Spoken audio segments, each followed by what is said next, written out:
जानवर शिकार करने की योजना नहीं बनाते, हालांकि हमें इसका उल्टा लग सकता है। ये भविष्य के बारे में नहीं सोचते, ये सिर्फ आज के वक्त में जीते हैं। इसलिए ये खाने की तलाश नहीं कर सकते जब तक इनके सामने कोई शिकार नहीं आ जाता। भले ही ये आराम कर रहे हो, लेकिन शेरों का झुंड हमला करने के लिए तब तैयार हो जाता है जब उनके सामने कोई शिकार आता है। पर यह भी सच है कि हर शिकार के पीछे भागने का कोई फायदा भी नहीं। एक मादा गिनी सिर्फ एक छोटा सा निवाला है और उसमें पंखों के अलावा कुछ नहीं मिलेगा।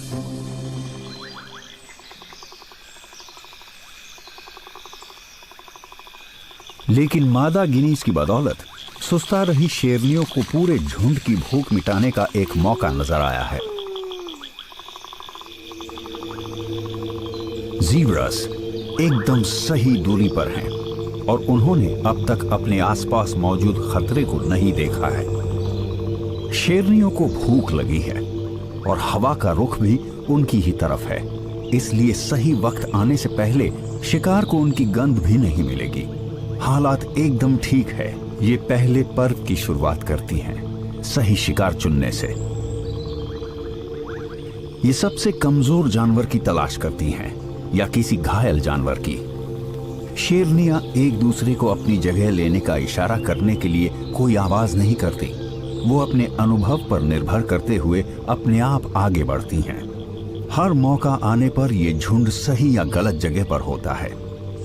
इस बार ये बड़े इलाके में फैलकर आराम कर रही थी और इनके बीच की दूरी की वजह से ज़ीब्रास पता नहीं लगा पाए कि वो शेरनियों की तरफ बढ़ रहे हैं।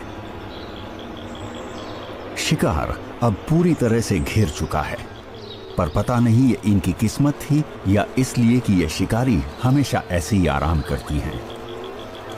और अगर ऐसा है तो वो इसे कामयाबी समझने लगी हैं, पर उन्होंने इसकी कोई योजना नहीं बनाई थी। अक्सर सबसे ज्यादा अनुभवी शेरनी ही शिकार को चुनती हैं, बाकी शेरनियां उसकी मदद करती हैं, पर कभी कभी सबसे अच्छी जगह पर मौजूद शेरनी हमला करती है।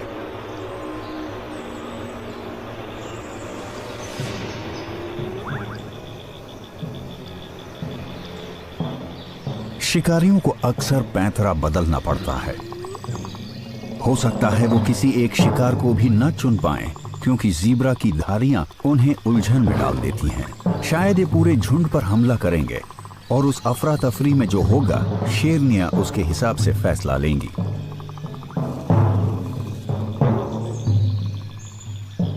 ये वो शेरनी है जो हमले की शुरुआत करेगी।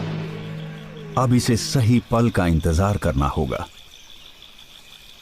जब इसका शिकार दूसरी दिशा में देख रहा हो या खाना खाने या खेलने के लिए उसका ध्यान भटक जाए, जिससे उसकी नजर शिकारी पर से हट जाएगी। सिर्फ कुछ सेकंड्स और।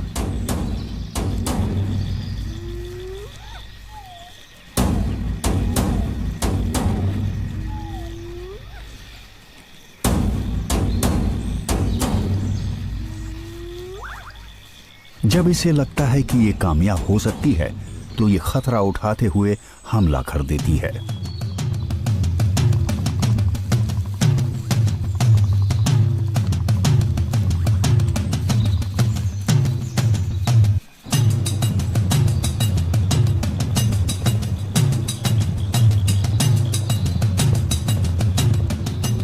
इस बार ज़ीब्रास इससे ज्यादा गलत दिशा में नहीं भाग सकते थे। वो हमलावर से जान बचाकर भागते हैं, लेकिन बाकी शेरनियां ठीक इनके बच निकलने के रास्ते के बीच में है। ज़ीब्रास रास्ते में ही रुक जाते हैं और उनके शिकारी भी। ना शिकार और ना ही शिकारी को पता है कि क्या करें। ये फैसला लेने के लिए एक दूसरे की प्रतिक्रिया का इंतजार करती हैं। वो सभी घबराए हुए हैं, लेकिन ये चौकन्ना रहने के अलावा कुछ और कर भी नहीं सकती। जिंदा बच निकलने में किस्मत का भी बहुत बड़ा हाथ होता है।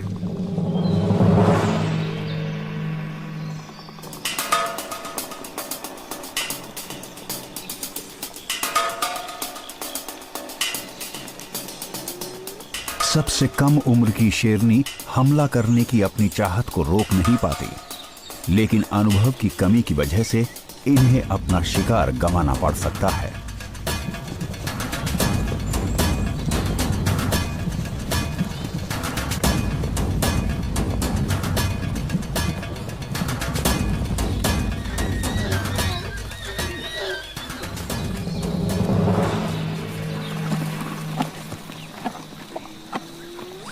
दिन में शिकार करने पर शेरों की कामयाबी की दर सिर्फ 20% है, क्योंकि ऐसे हालात में ऐसा बहुत कुछ हो सकता है जिससे शिकार उनके हाथ से निकल जाए। लेकिन अगर इस अफरा तफरी में शिकार वापस मुड़कर अपने शिकारी से दूर भागने के बजाय उसी की तरफ भागना शुरू कर देता, तो जाहिर है कि शिकारी भी अपने आप रुक जाता और शिकार उसके हाथ से निकल जाता। शेर चोटी के शिकारी होते हैं और अजीब बर्ताव के अलावा उन्हें किसी चीज से डर नहीं लगता, और अगर शिकार उनसे दूर ना भागे तो ये अजीब है। सभी जानवर किसी अजीब चीज या बर्ताव के होने से डर जाते हैं। इसीलिए लोग कहते हैं कि किसी शेर, शार्क या भेड़िए के हमला करने पर भागिए मत। न वहां से भागिए और न ही शिकारी को अपनी पीठ दिखाएं। किसी चीज को भागते हुए देखकर बहुत उत्तेजना होती है और खुद को रोक पाना मुश्किल हो जाता है।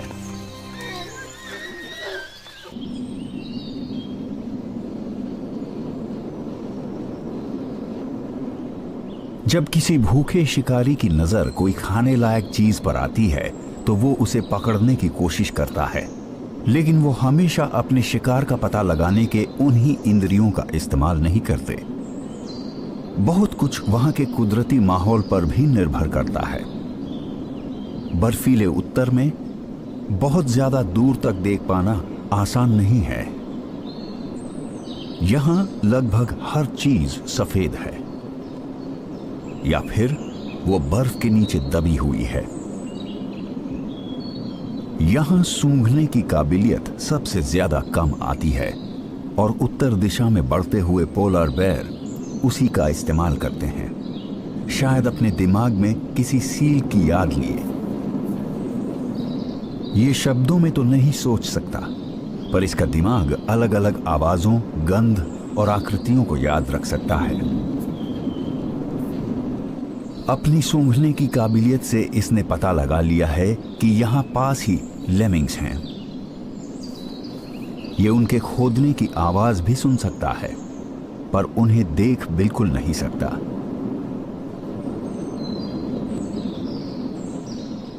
जमीन पर वार करके ये उन्हें डराकर भागने पर मजबूर कर देता है, और ये अपनी सूंघने की काबिलियत से उनकी जगह का सही पता लगा सकता है।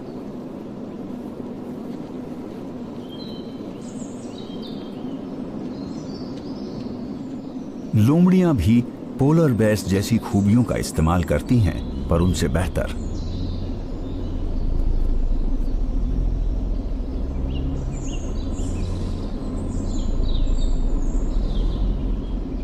ये सील तो नहीं पकड़ सकती, पर इनकी खूबी है बहुत छोटे जानवरों का शिकार करना। हम जानते हैं कि मैमल्स के पास थोड़ी बहुत याददाश्त होती है, जिसकी बदौलत वो कुछ खास तरकीबों को याद रख पाते हैं और उनकी जगहों पर वापस आते हैं जहां किस्मत ने उनका साथ दिया था।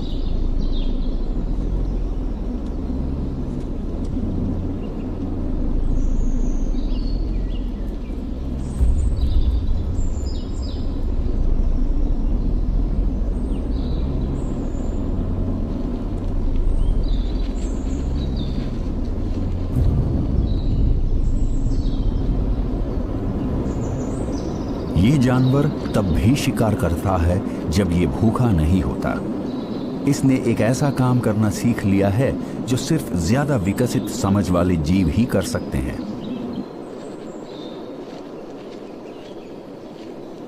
इसने खाना जमा करना सीख लिया है। जब ये भूखी नहीं होती तो लोमड़ियां अपने शिकार किए हुए लेमिंग्स को छिपा देती हैं ताकि जरूरत पड़ने पर उन्हें निकाल सके। ये समझदारी की वो निशानी है जिसकी बदौलत हमें सबसे होनहार जानवरों के सोचने के तरीके को समझने में मदद मिल सकती है। लोमड़ी कई महीनों तक शिकार कर सकती है और अपनी इस मेहनत के फल की बदौलत कई महीनों तक जिंदा रह सकती है। भालू लोमड़ियों से कम समझदार नहीं होते, बस उनकी जरूरतें वैसी नहीं होती। ये कई महीने कोई भी शिकार किए बिना रह सकते हैं। वहीं दूसरी तरफ नॉर्दर्न गॉसहॉक को रोज शिकार करना पड़ता है। ये प्रजाति सदा हरे भरे पेड़ों में घोंसले बनाती हैं, पर इन्हें पतझड़ वाले पेड़ों के जंगलों में शिकार करना पसंद है क्योंकि ये ज्यादा दूर तक देख पाते हैं और साथ ही प्रजनन के मौसम में इन्हें एक दिन में कई बार शिकार करना पड़ता है।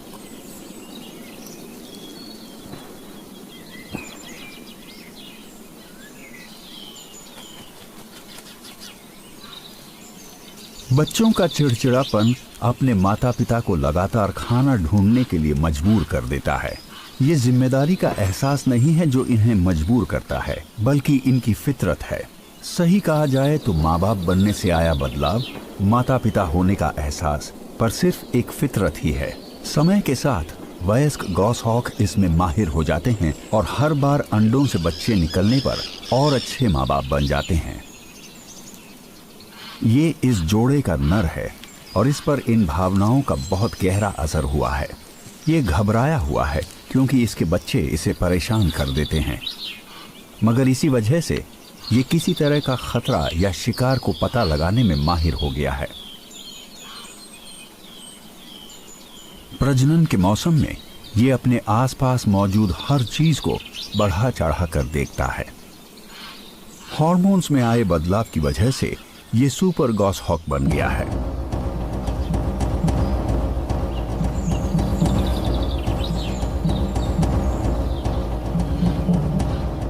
जंगल में कोई और शिकारी पक्षी इसकी तरह उड़ान नहीं भर सकता। ये अपने पंखों को चोट पहुंचाए बिना टहनियों के बीच से उड़ान भरता है क्योंकि ये लकड़ी की इस भूल भुलैया के चप्पे चप्पे से अच्छी तरह वाकिफ है जहां ये शिकार कर रहा है। इसके दिमाग में एक 3 डायमेंशनल नक्शा है जो इसे बताता है छोटा रास्ता कहाँ है, मुड़ना कहाँ है, रफ्तार कब बढ़ानी है और रुकना कब है। अपने दिमाग की बदौलत ये अपनी और उस जगह के बीच का अंदाजा लगा लेता है जहां शिकार तक पहुंचने पर इसका शिकार पहुंचेगा।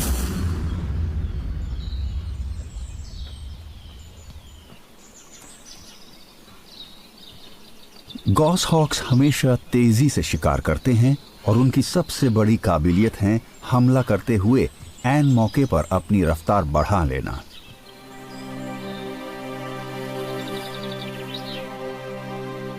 जब से इसने अपने साथी के साथ रहना शुरू किया है तभी से इसे अपना शिकार बांटने की आदत पड़ गई है।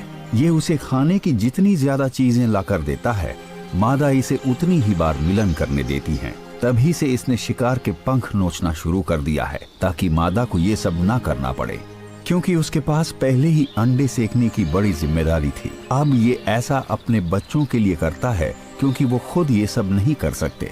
शायद ये थोड़ा सा खा भी लेता है, छोटे छोटे से निवाले जो इसे शिकार करते रहने के लिए ताकत देंगे, लेकिन इसके अंदर की भावना इसे इस शिकार को अपने घोंसले पर ले जाकर सबके साथ बांट कर खाने या उसे पूरी तरह से उन्हें देने के लिए मजबूर कर रही है। शायद इस दौरान इसके शरीर में कुछ ऐसा होता है जिससे इसे कम भूख लगती है या कम खाने से ही इसकी भूख मिट जाती है। प्रजनन के मौसम में नर सिर्फ जिंदा रहने के लिए ही खाते हैं। असल में इस दौरान नर का वजन बहुत घट जाता है, पर इसकी अगली पीढ़ी को आगे बढ़ने का अच्छा मौका मिलता है।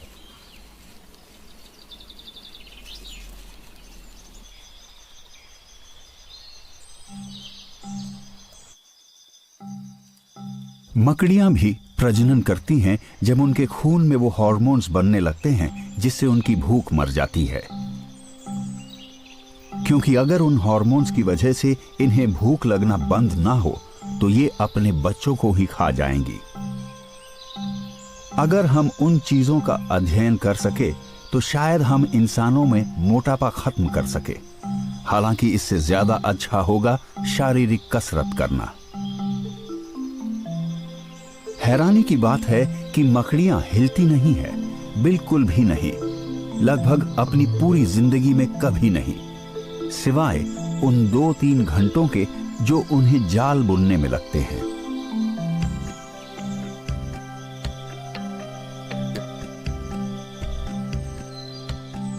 ये मिलन करते हुए भी बहुत कम हरकत करती हैं। हालांकि ऐसा साल में एक बार ही होता है, मगर हाँ, शिकार करते वक्त ये बिजली की रफ्तार से हरकत कर सकती हैं, या यूं कह लो कुछ ही मिली सेकेंड्स में। जाल बनाने में माहिर ये मकड़ियां लगभग हर समय चौकन्ना रहती है, जिसका मतलब होता है कई दिनों या हफ्तों तक बिना हिले रहना, एक ही पोजीशन में, वो भी शरीर के अकड़े बिना।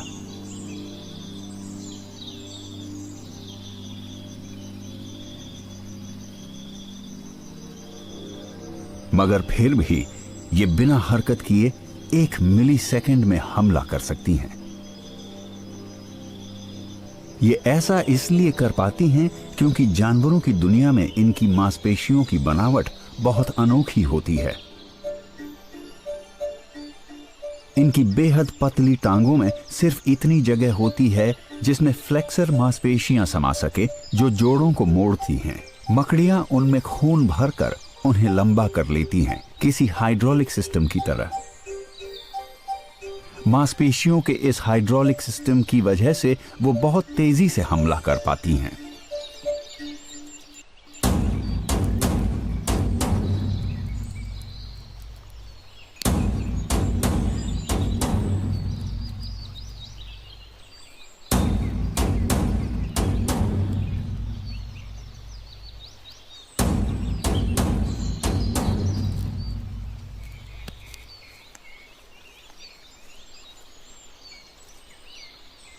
मकड़ी को अपने जाल पर एक जोरदार झटका महसूस हुआ। उसके कमाल के रिफ्लेक्सेस ने हमले को वक्त रहते रोक दिया। इसे हालात का अंदाजा लगाना होगा। उसके जाल में आए तनाव से मकड़ी को पता चलता है कि उसके जाल में फंसने वाला शिकार काफी भारी है, जिसका मतलब है कि वो ताकतवर भी है। कोई कदम उठाने से पहले मकड़ी को पक्का करना होगा कि जाल में जो भी फंसा है वो बेबस हो जाए। शिकार भी समझने की कोशिश कर रहा है कि क्या हुआ है। इसे नहीं पता कि इसके साथ क्या हुआ है, पर इसे कुछ नजर आया है जिससे ये डर के मारे जम गया है। लगभग 1 मिनट बाद ये बहुत ध्यान से बच निकलने की कोशिश करता है।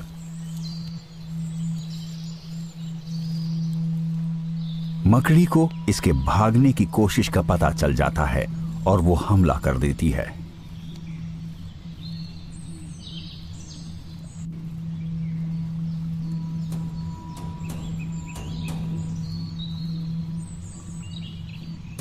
इस तरह की मकड़ियां 3 चरणों में हमला करती हैं। सबसे पहले ये पक्का करती हैं कि ये अपने से ज्यादा ताकतवर शिकार से नहीं उलझेंगी, और इसका पता लगाने के बाद ये शिकार को लपेटना शुरू करती हैं, पर हमेशा सुरक्षित दूरी बनाए रखती हैं ताकि कोई अनहोनी ना हो। ये बहुत बड़ी मात्रा में तरल रेशम बनाती हैं जो हवा के संपर्क में आते ही ठोस हो जाता है। इसे पक्का करना होता है कि इसका शिकार आजाद ना हो जाए, और सबसे ज्यादा जरूरी, बेबस होने के बाद वो अपना बचाव ना कर सके।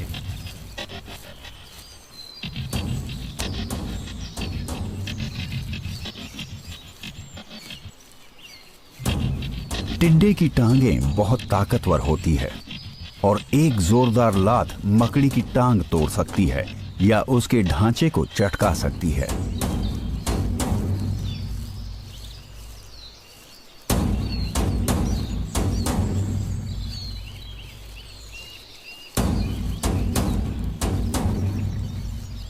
अपने शिकार को लपेटने के बाद मकड़ी तीसरे चरण का काम शुरू करती है। ये अपने शिकार को अपने ग्लिसराइड से काटती है और उसमें जहर छोड़ देती है। अगर इतना बड़ा शिकार जल्दी मर जाए तो ये मकड़ी के लिए अच्छा होगा। इसलिए नहीं कि ये अपने शिकार को दर्द नहीं देना चाहती, बल्कि किसी खतरे से बचना मकड़ी के लिए ही फायदेमंद है, और इसलिए भी कि उसका खाना जल्दी पचने के लिए तैयार हो जाए।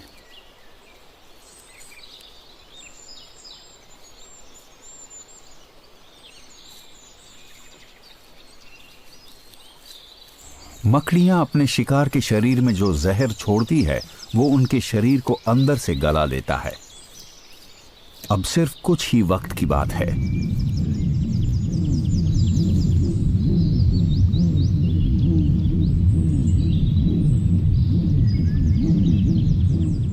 मकड़ियों के पास खाना चबाने के लिए दांत नहीं होते, इसलिए वो अपने शिकार को पीती हैं।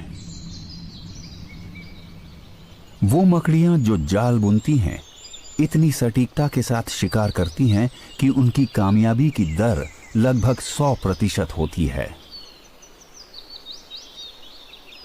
जो भी जीव मकड़ी के जाल से टकराता है, चाहे वो कोई कीड़ा हो या कोई और मकड़ी या कोई छोटा मेंढक हो या कोई हमिंग बर्ड, अगर वो चिपचिपी रेशम की पकड़ से खुद को छुड़ा नहीं पाते तो उन्हें गला दिया जाता है।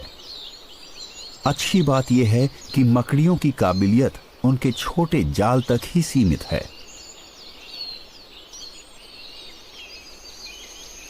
ये पता लगाना बहुत मुश्किल है कि जानवरों के अंदर इंद्रियां कैसे काम करती हैं।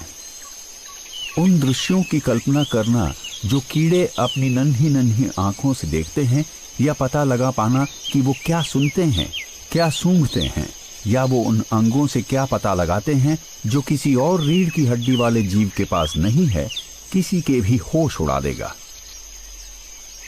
ये पता लगा पाना नामुमकिन है कि वो जीव जिनके दिमाग हमारे दिमाग से इतने अलग हैं, उस जानकारी का इस्तेमाल कैसे करते हैं जो उन्हें मिलती है। हम उनके बर्ताव से कुछ ही चीजें समझ सकते हैं, लेकिन फिर भी इन्हें करीब से देखना काफी दिलचस्प हो सकता है। जैसे मिसाल के लिए इस बात का पता लगाना कि क्या एक मैंटिस दूसरे मैंटिस पर हमला करेगा अगर वो ये समझ जाए कि उसका शिकार उसी की प्रजाति का है।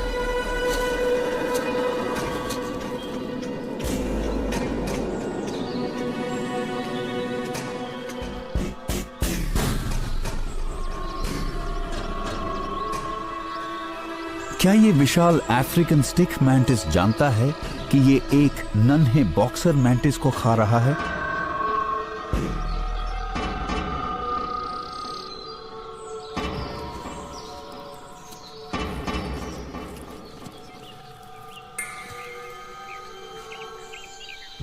प्रतिद्वंदी शेर एक दूसरे को मार डालते हैं, लेकिन वो अपने दुश्मन को खाते नहीं हैं। जब एक मैंटिस का सामना उसी के आकार के दूसरे मैंटिस से होता है तो ऐसे में मुठभेड़ का नतीजा एक ही हो सकता है।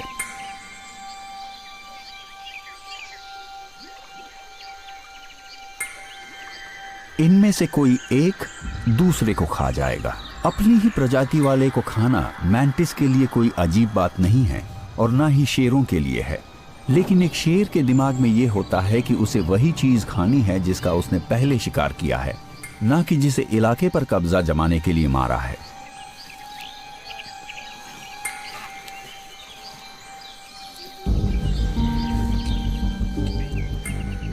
वहीं दूसरी तरफ मैंटिस दूसरे मैंटिस को ऐसे खा जाते हैं जैसे कि ग्रास हॉपर या किसी दूसरे कीड़े को खा रहा हो, और प्रजनन का मौसम आने तक ये हर मुमकिन चीज को खा जाते हैं। उसके बाद मिलन के लिए बनने वाले हार्मोन्स नर और मादा के बीच इस फितरत को खत्म कर देते हैं, वो भी लगभग हर बार।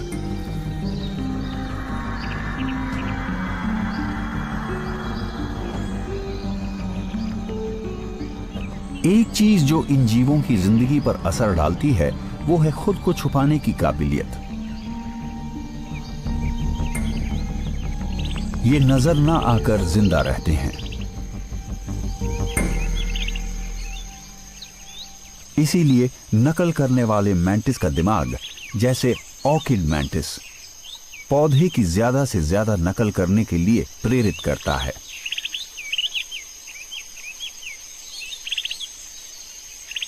इसे गुजरते वक्त को भुलाकर भूख से बर्दाश्त करते हुए ऐसी कोई भी हरकत करने से बचना होगा जिससे इसके शिकार या शिकारी को इसकी मौजूदगी का पता चल जाए।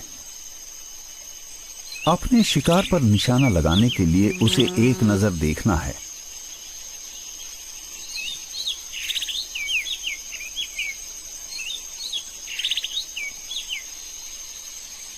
और ये उसे बीच हवा में ही पकड़ लेता है।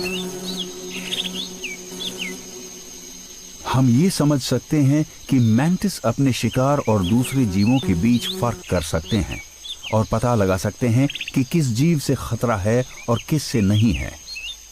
ये नर और मादा के बीच फर्क भी कर सकते हैं। लेकिन अगर कोई मक्खी बहुत पास आ जाए तो क्या ये कोई चाल हो सकती है? कोई भी अनजान चीज हमेशा डरावनी लगती है, पर इस फ्लावर मैंटिस को डर नहीं लगता। लेकिन इसे अपने शिकार के खुद पर बैठने की आदत नहीं है।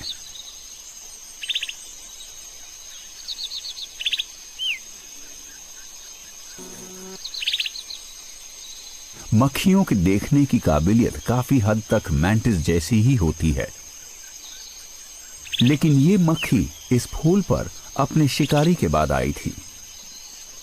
मक्खी के लिए ये सब कुछ एक फूल ही था, लेकिन अगर मैंटिस ने मक्खी के पास जाने की कोशिश की होती तो फिर नतीजा बिल्कुल ही अलग होता।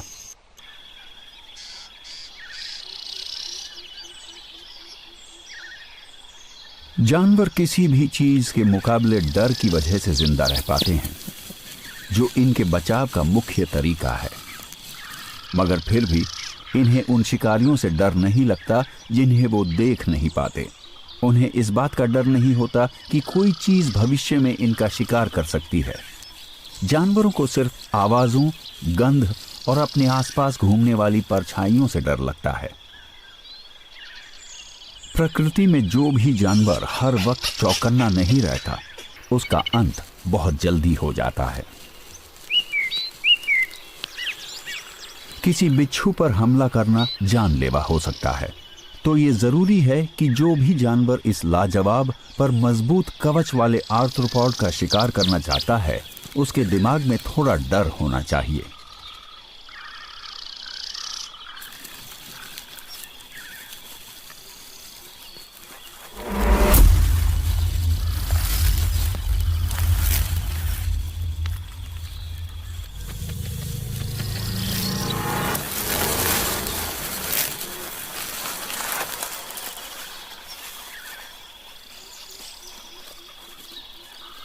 बिच्छू के पास चाबुक जैसी पूंछ होती है जो बहुत तेजी से हमला कर सकती है, पर ये रेप्टाइल उन कमजोर हिस्सों की पहचान कर सकता है जहां इसे बिच्छू के हथियारों को नाकाम करने के लिए काटना है।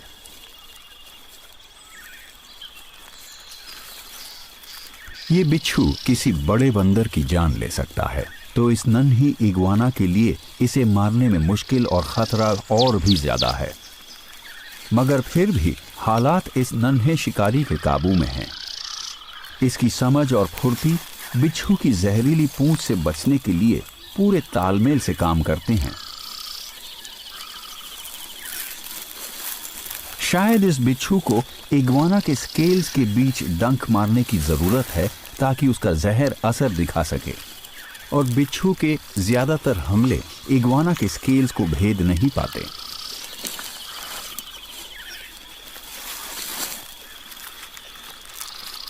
जो भी हो, ये जाहिर है कि शिकारी को बहुत चौकन्ना रहना होगा ताकि उसे डंक ना लग जाए।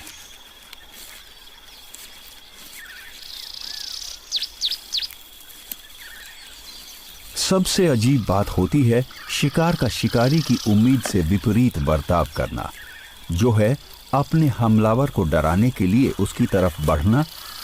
इससे शिकारी की सुध भंग हो जाती है और वो शिकार को मारने का इरादा छोड़ देता है, शायद खुद की जान बचाने के लिए।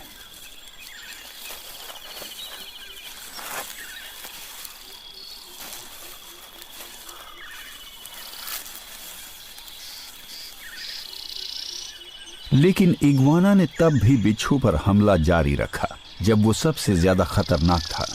और जैसे ही शिकार अपनी पीठ इसकी तरफ करता है, इग्वाना एक बार और कोशिश करती है।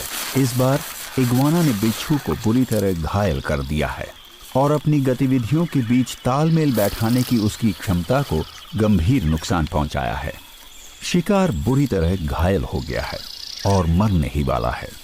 अब इग्वाना की फितरत उसे बताती है कि उसे तब तक इंतजार करना चाहिए जब तक बिच्छू पूरी तरह हिलना बंद नहीं कर देता। इसका दिमाग इसे बता देता है कि कब हमला करना है और कब पीछे हटना है, या कब बिना डरे इंतजार करना है और कब अपने शिकार को खाने के लिए आगे बढ़ना है।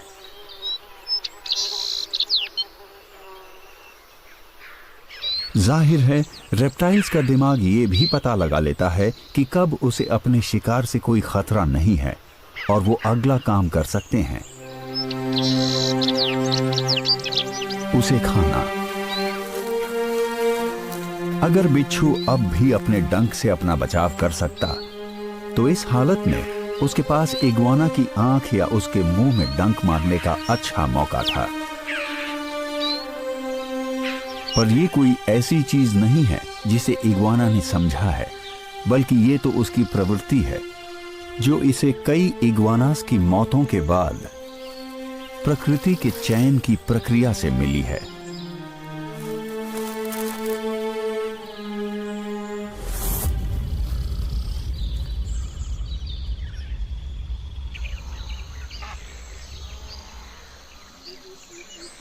सबसे अच्छा हमला होता है दूर से किया गया हमला। उतनी दूरी से किया हमला जो संभावित शिकार के बचाव के सभी तरीकों को नाकाम कर दे। और अपने बचाव सुनिश्चित करने के लिए अपने शिकार को बिना किसी खतरे के पकड़ना। शिकार में अपने शिकार के रंग और आकृति को अच्छी तरह समझने की काबिलियत होनी चाहिए ताकि खतरनाक जीवों से बचा जा सके, चाहे वो डंक मारने वाले जीव हों या वो जीव जो उन्हें खाने वालों के लिए जहरीले साबित हो सकते हैं। गिरगिट भी ऑर्किड मैंटिस की तरह ही बहुत धीरे धीरे आगे बढ़ते हैं।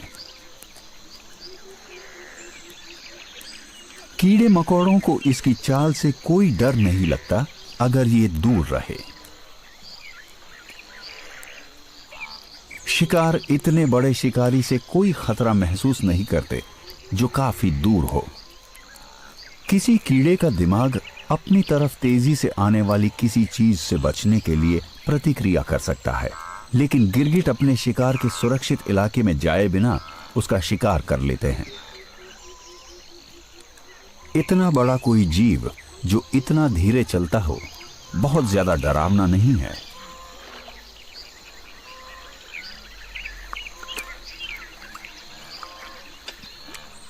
गिरगिट की निशानेबाजी, जिसका प्रदर्शन वो ठीक उस जगह पर अपनी जीभ से निशाना लगाकर करता है जहां उसकी नजरें टिक जाती हैं, और ये हमला इतना सटीक होता है कि ये छोटे कीड़ों को भी पकड़ सकता है जो कि सबसे ज्यादा फुर्तीले कीड़े होते हैं।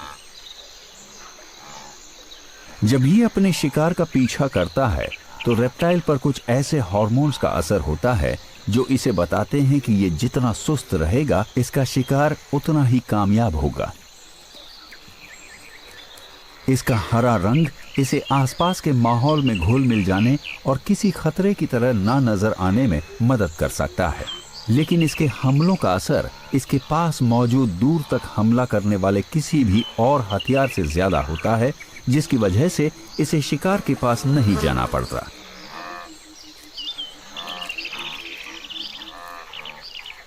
सभी जानवरों का अपना सुरक्षित इलाका होता है जो इस बात पर निर्भर करता है कि कौन सा शिकारी उनकी तरफ बढ़ रहा है, और इस गिरगिट के आकार का शिकारी ज्यादा खतरनाक नहीं लगता। मक्खियां गलत अंदाजा लगा सकती हैं। जब वो ज्यादा से ज्यादा किसी शिकारी के झपटने या हमले के लिए खुद को तैयार करती हैं तो गलती कर देती हैं।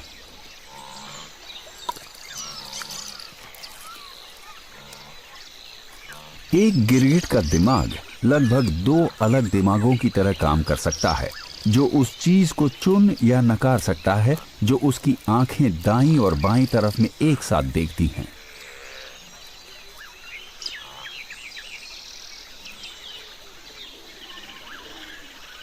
लेकिन जब इन्हें कोई फैसला करना होता है तो इन्हें दोनों आंखों को एक ही वक्त पर एक ही जगह पर केंद्रित करना होता है ताकि वो दूरी का सही अंदाजा लगा सकें और अपनी चिपचिपी जीभ से एकदम सटीक हमला कर सकें।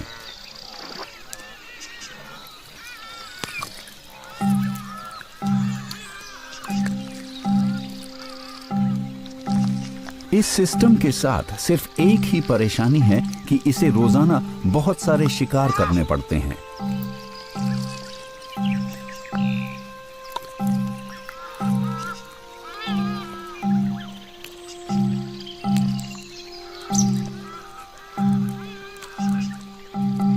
ये दौड़ नहीं सकता, पर इसकी फुर्ती और ताकत इसे होशियारी से आगे बढ़ने की काबिलियत देती है।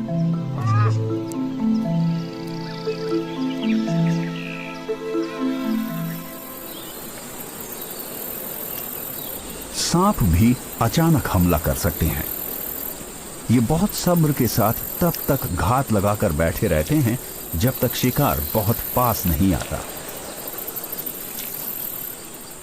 गिरगिट से अलग सांप कई दिनों, महीनों या पूरे एक साल तक बिना खाए रह सकते हैं, वो भी बिना बोर हुए।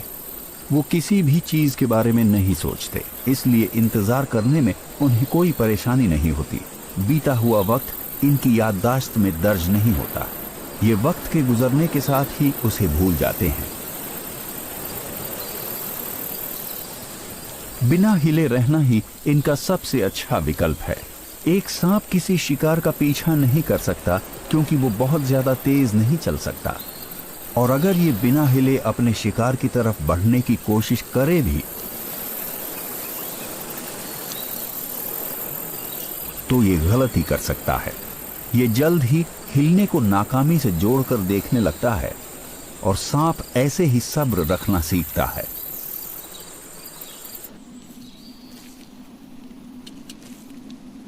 सांप सिर्फ एक ही बार तेजी से हरकत कर सकते हैं। अपनी गर्दन को एस के आकार में मोड़कर यह तब हमला करता है जब कोई जीव इसके सामने कुछ सेंटीमीटर की दूरी से गुजरता है। अगर शिकार ज्यादा दूर हो तो सांप को इंतजार करना पड़ता है। रेगिस्तान में छांव और छिपने की कोई जगह न होने की वजह से सूरज इसका वक्त से भी बड़ा दुश्मन बन जाता है। सहारा में किसी सांप को गर्मी से बचने के लिए काफी मुश्किलों का सामना करना पड़ता है। सबसे अच्छा रहता कहीं और चले जाना, और कोई शक नहीं कि इसके रिश्तेदारों की कई प्रजातियां करोड़ों साल पहले ज्यादा नम और ठंडे इलाकों की तरफ चले गए। लेकिन हॉर्न्ड वाइपर यहीं रह गया और इसने गर्मी से बचने का तरीका निकाल लिया है ताकि ये इतनी गर्म रेत में भुन न जाए जिस पर अंडा पकाया जा सकता है।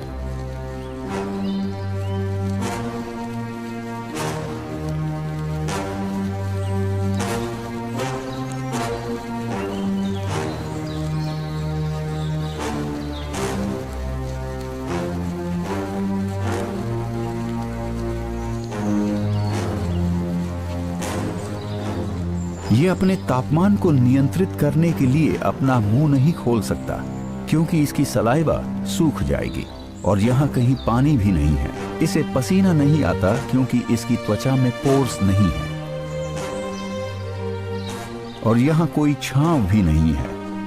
तो इसके पास इकलौता तरीका है खुद को रेत में ढक लेना। और जिस चीज की शुरुआत इसके कुदरती माहौल में बहुत ज्यादा गर्मी से बचने के लिए हुई थी, वो एक बिना सोची समझी रणनीति बन गई। इसकी बदौलत न ये सिर्फ खुद को चिलचिलाती धूप की गर्मी से बचा पाया, बल्कि इसने खुद को उन जीवों की नजरों से भी छिपा लिया जो इस पर हमला कर सकते हैं। और उससे भी जरूरी, अब ये छोटी चूहों से लेकर गेकोस तक का शिकार पहले से कहीं ज्यादा आसानी से कर सकता है।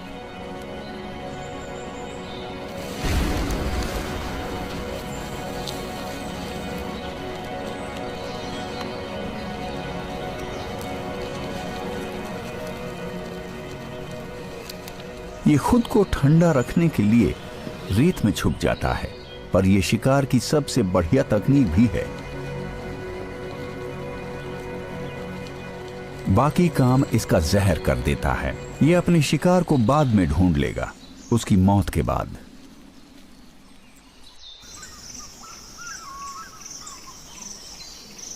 देखा जाए तो सबसे पेचीदा हमला वो होता है जिसमें कई सारे शिकारी शामिल होते हैं, जिन्हें एक ही शिकार को पकड़ने के लिए तालमेल बैठाकर काम करना होता है। जानवरों की दुनिया में अफ्रीकन वाइल्ड डॉग्स का शिकार करने वाला दल सबसे बड़ा होता है।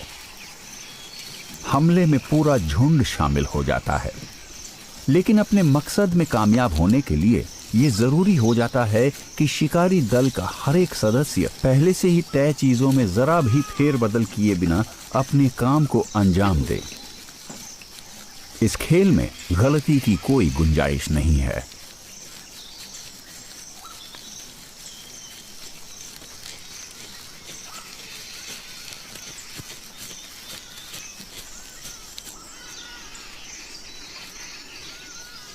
पर यह भी सच है कि जब बहुत सारे सदस्य एक ही काम को करने की कोशिश करते हैं तो गलती करने की गुंजाइश भी कई गुना बढ़ जाती है।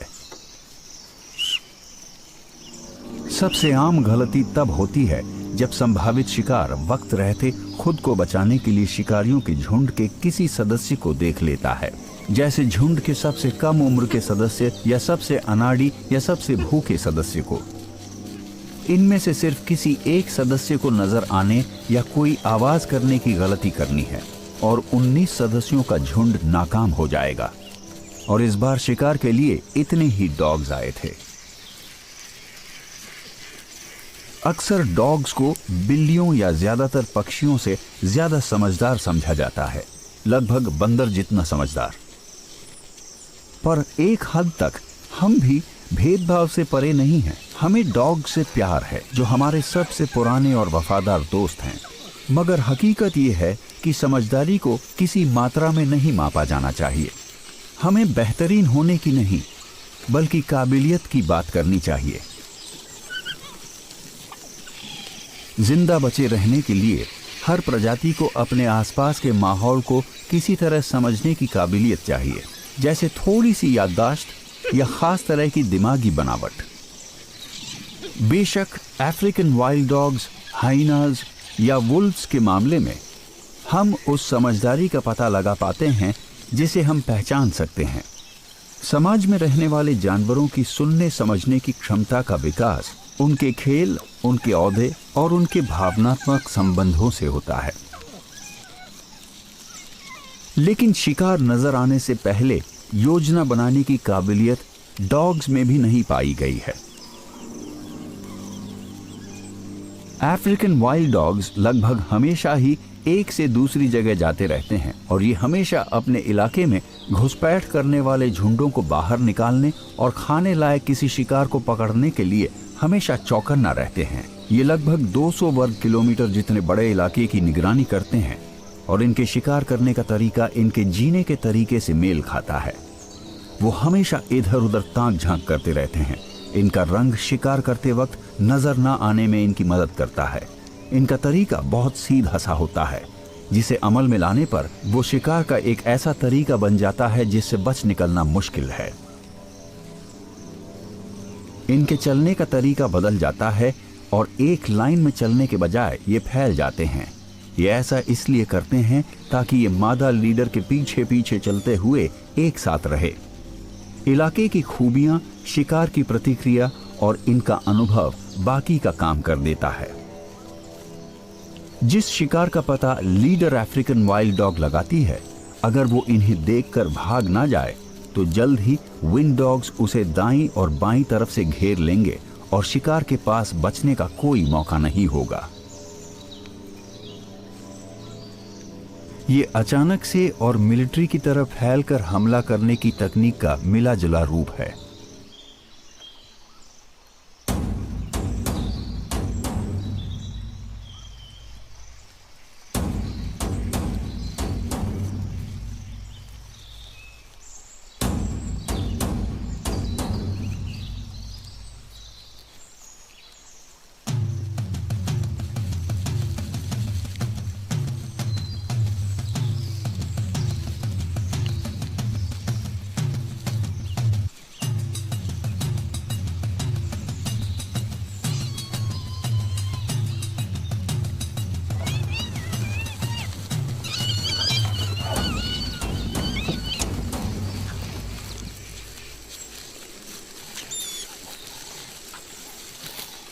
अच्छी तरह संगठित अफ्रीकन वाइल्ड डॉग के झुंडों के हमलों की कामयाबी की दर हमेशा 75 से 90% के बीच होती है।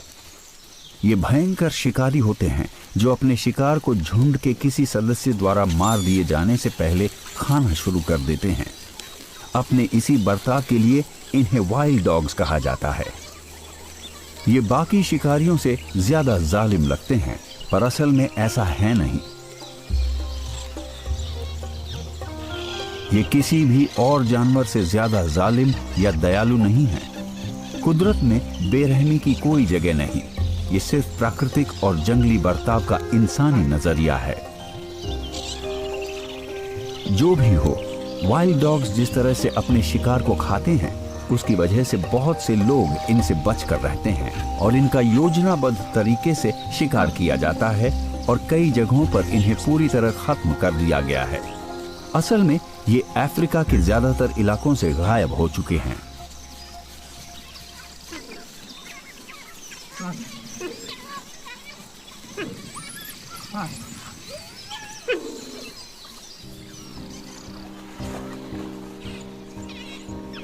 जानवरों को इस तरह देखना जैसे वो भी कभी इंसान थे, हमें वन्य जीवन की हकीकत से अलग करके हमें उलझन में डाल देता है।